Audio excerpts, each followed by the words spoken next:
Hi friends, it's Jen and I'm back with another true crime video. Today's story is going to be an unsolved mystery. I typically don't do unsolved mysteries just because I don't like not knowing what happened. It really irks me, so I tend to do cases that are pretty open and shut. I don't like the uncertainty of things, so never really done an unsolved mystery before, but there's always a first for everything, and this is my first one, so I hope you guys enjoy it. So today's unsolved mystery case involves a woman named Sneha and Phillips. Sneha is one of the many people that went missing on September 11th of 2001, but the question still stands whether or not Sneha was a victim of foul play or if she was one of the victims of the 9/11 attacks. Because this case remains unsolved and no body has been found, I'd be very interested to hear your thoughts on what you think happened to Sneha. There are many people who believe that Sneha was at the World Trade Center when it collapsed, and then there are people who believe that her disappearance has nothing to do with 9/11 and that either foul play was involved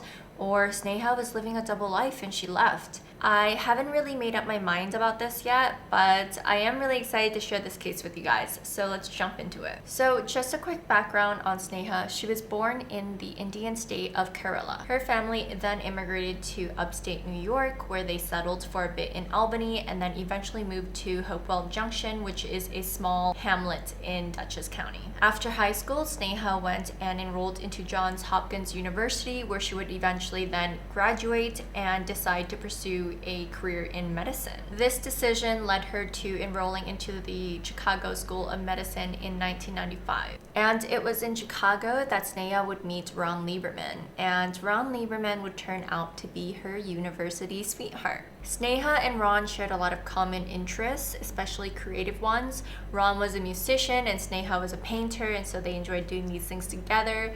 They traveled together in Europe as well, and then eventually they both decided that they would move to New York City, where they would both do internships and then continue a career in the medical field there. The couple decided that they would also be getting married, so they ended up tying the knot together in May of 2000. They held a small and intimate ceremony in Dutchess County where they ended up combining Jewish and Indian Christian elements, and it was a really nice wedding. Sneha's parents also really approved and adored Ron, so it just seems like a perfect fit. Let's talk a little bit about what actually happened on the day that Sneha was properly seen last alive. This day was September 10th of 2001. Sneha had a day off that day, and she went out to breakfast around 10 a.m. with her husband Ron. And they lived about 4 blocks away from the World Trade Center in a neighborhood called Battery Park City. So at about 11:30 a.m. after they finished breakfast, Sneha tells Ron that she's gonna run back to the apartment. She wants to do some chores on her day off and then just do some errands as well.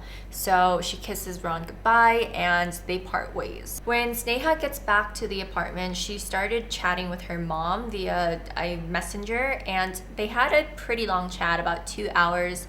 And during this time, Sneha was also repotting orchids, she was cleaning the house, she was just doing her thing. And later that afternoon, she would go out and do some shopping. At about 11:15 p.m. that same evening, Ron comes home and he finds that Sneha isn't home. But this doesn't really surprise him or anything like that. She's often out with friends and family, so he just assumed that that was what had happened and that she's just out having a good time with her friends and family. So Ron just decides he's gonna go to bed, so that's what he does. And he wakes up at about 6 a.m. in the morning and he realizes that Sneha still isn't home, but he's not alarmed yet because he just assumes that maybe she had slept over either her brother's house or her cousin's house, which she often does, so he's not super worried yet. So Ron gets ready to go to work, and at 6:45 a.m. that morning, he leaves their apartment and goes to his job. And this is September 11th, 2001, and as many of us know,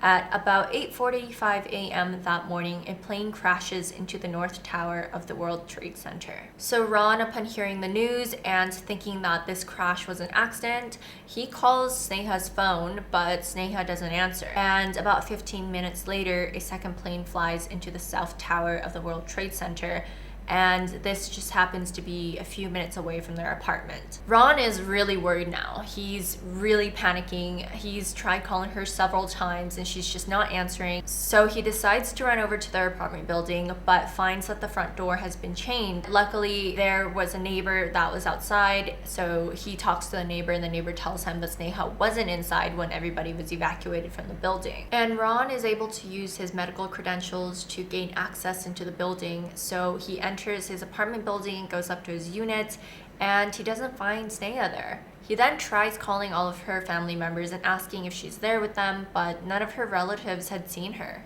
Sneha's mom said the last time that she had spoken to Sneha was about 2:30 p.m. the previous day when they were chatting on the phone, but other than that, they haven't seen her at all. And Ron and Sneha's apartment CCTV shows her leaving the apartment at about 5:15 p.m.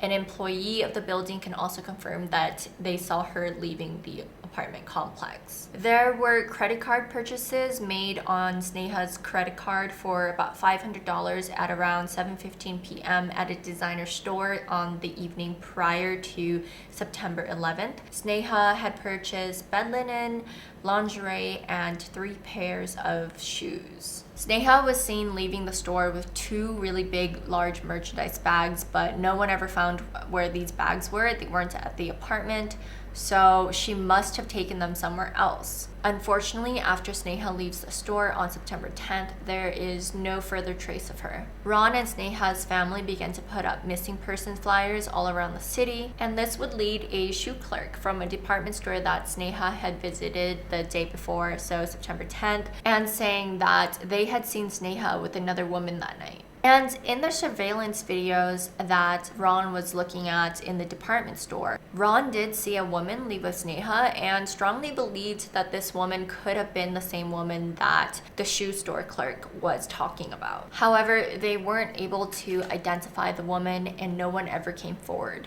Since the NYPD were super busy with the 9/11 attacks, Ron decided that he would take matters into his own hands.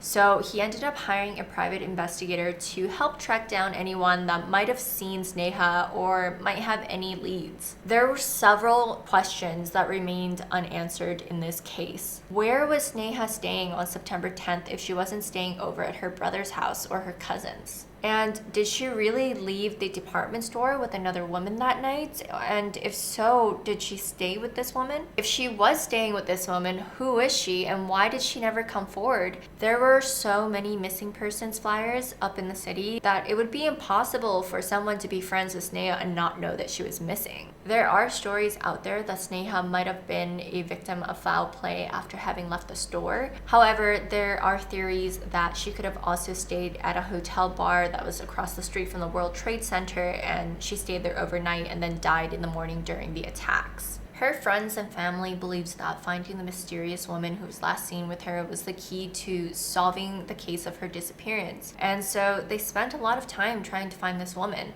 But unfortunately, no leads ever came about and they just weren't able to identify who this woman was. And eventually, Sneha's name was added to the list of 9/11 missing victims. However, in 2004, her name was taken off the list due to lack of evidence that she was even at the World Trade Center on the day of the attacks. NYPD also found evidence that Sneha could have possibly been living a double life, and this really infuriated Sneha's family. They fought really hard to have her name be added back onto that list. They didn't believe that Sneha would ever run off on her husband or her family like that, and they believed that she likely ran to Ground Zero on the day of the attacks to go and help the injured. They insisted that Sneha was the kind of person who would risk her life to help others, and there was no way that she would just up and leave. However, during Sneha's investigation, there were a few things that came to light that just didn't make things look too good. It was revealed that Ron and Sneha were having issues in their marriage. There was a police report showing that Sneha and her husband had recently got into a screaming match because he wasn't happy about her life choices. Reports would show that Sneha would often go out and stay out all night, and she would frequent gay and lesbian bars. and these bars were often in very rough areas, and there were also even reports that she would briefly engage in relationships with these women. And it was reported that Sneha did this often and would just stay out all night without ever telling Ron. On top of her personal life, work had also been a point of tension for Sneha. She had reportedly been fired from multiple internships due to her substance abuse. However, her family strongly denies that there were any issues in Sneha's life. They stated that her first failed internship wasn't Sneha's fault at all, but it was because she was sexually harassed by another intern. However, charges were filed against Sneha for this case for false reporting. And because of this, she was actually arrested and had to stay in jail for one night. There was also a police report saying that Sneha's brother John had walked in on Sneha and his then girlfriend having intercourse. However, John, Sneha's brother, did deny this later on. Sneha's husband, Ron, also disagrees with any reports that Sneha would frequent gay or lesbian bars. There's also supposedly a last sighting of Sneha in her apartment lobby on the 11th of September. However, the lighting in this footage was super bad, so they can't even confirm that it was her. The woman in the footage didn't have any of the bags of merchandise that Sneha had purchased the day prior, and there's just no evidence that Sneha was even in the apartment after September 10th. Some people still believe that Sneha had used the chaos of the 9/11 attacks to escape her problems and to essentially start a new life. However, she did leave behind a lot of expensive items. She left behind her favorite sunglasses. She also left behind her passport and her credit cards. But this doesn't completely rule out the theory, because you can always just try to get a new passport legally maybe, or she probably had a credit card that her family or her husband didn't know about. I'm not sure, but I don't believe that it completely rules out that theory. Also, if she had truly left on September 11th and had used the chaos of the attacks to get out, then getting out of the city would have been really difficult at that time because there was so much chaos going on. So this leads to theories that Sneha didn't actually come home on the 10th of September or the 11th of September. There were people who questioned whether she had a romantic evening gone wrong with the woman that she was last seen with on the CCTV. There were others who maybe proposed that Ron had snapped and confronted Sneha about her life decisions, and that led to something else. And then there's also people who think that it could have just been a freak accident and just something really unfortunate, unrelated to any of the things that went on, had just happened. In my personal opinion, I don't believe that Sneha returned home on the 10th or 11th of September. The items that she purchased, the bed linen, the lingerie, the shoes, it just seems like she had a romantic evening planned out. And I think that it could have been with that mystery woman. And if it wasn't with her, then I think that woman definitely knew who it was with, and she's very likely to know what had actually happened to Sneha that evening. Maybe she knows and she's just afraid to come forward. I just have a feeling that she's gotta be involved in some way or another. After Sneha's disappearance, Ron remained very close to her parents, and in 2010 actually remarried with their encouragement. And in 2008, Sneha's name was also added back onto the list of 9/11 victims, which brought a lot of peace to her family. To this day, Sneha's body has never been found, and this mystery remains unsolved. Unfortunately, it doesn't really look like there will be answers available anytime soon. However, the New York City Medical Examiner's Office was approved to use new and cutting-edge DNA technology to test the body parts that were recovered from Ground Zero on that day. So hopefully this could bring some positive hope for Sneha's family. Okay guys, that wraps up the story. Because this is an unsolved mystery, if you, your grandparents, your friends, your family, just anyone, if you guys know anything about Sneha's disappearance or have heard anything, definitely share that. Crazier things have happened, so you never know. Maybe one day someone will come forward with more information and can finally help to bring this case to a close. All right. Thank you so much for tuning in to another video. Once again, I hope you guys enjoyed this particular story, and if there are any other stories that you'd like me to cover, please let me know. I really enjoy telling these stories to you guys. Oh, sorry, I almost forgot. And if you like this content, please click like and subscribe. It really does help my channel, guys. So if you do click like and subscribe, it'll be super, super appreciated. And all right, I think that's it. Thank you so much, guys. Have a wonderful day. Bye.